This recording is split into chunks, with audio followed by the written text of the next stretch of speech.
হুজুর জান্নাতের ভেতর আবার শপিং মল থাকবে কেমনে? প্রশ্ন আসতে পারে না? সহিহ মুসলিমের বর্ণনা, ইন্না ফিল জান্নাতি লাসুকান, জান্নাতের ভেতরে বিশাল এক শপিং মল থাকবে।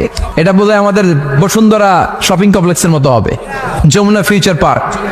দুবাইতে যে একটা আছে বিশাল শপিং মল, মালয়েশিয়ার মিড ভ্যালি, এগুলোর মতো হবে মনে হয়। কত বিশাল যে শপিং মল হবে। সহিহ মুসলিমের বর্ণনা, প্রতি শুক্রবারে সব জায়গা থেকে বন বন করে মৌমাছির মতো জান্নাতীরা ওই শপিং মলে শপিং করতে আসবে। ইচ্ছে মতো দেদারসে পোশাক কিনবে, ইচ্ছে মতো শপিং করবে, টাকা দেয়া লাগবে না, ক্রেডিট কার্ড লাগবে না। সুবহানাল্লাহ পড়েন। ইচ্ছে মতো শপিং করবেন। দুনিয়াতে একটু কষ্ট করে হালাল উপার্জন করে খেয়ে যান। আল কানাআতু মিনাল ইসলাম, অল্পে খেয়ে তুষ্ট থাকা আর আল্লাহ শুকরিয়া করা, এটার নামই ইসলাম। অল্প খাও, অল্প পড়ো, অল্প জমাও, অল্পের ভেতরে বরকত ঢুকাই দিছে কে? অনেকে দেখবেন অনেক খাই খাই নাই নাই করে, এটা যাদের স্বভাব তাদের কখনো বরকত হয় না। অল্প খাবেন, অল্প পড়বেন, আর হালালের সাথে সম্পর্ক করবেন। আল্লাহুম্মা কফিনি বিহালালিকা আন হারামিক ওয়া আগনিনি বিফাদলিকা আম্মান সিওয়াক। বিশ্বনবী দোয়া করতেন, আল্লাহ হালালকে আমার জন্য যথেষ্ট করেন, হারাম থেকে আমারে বাঁচিয়ে রাখেন। পড়েন আমিন।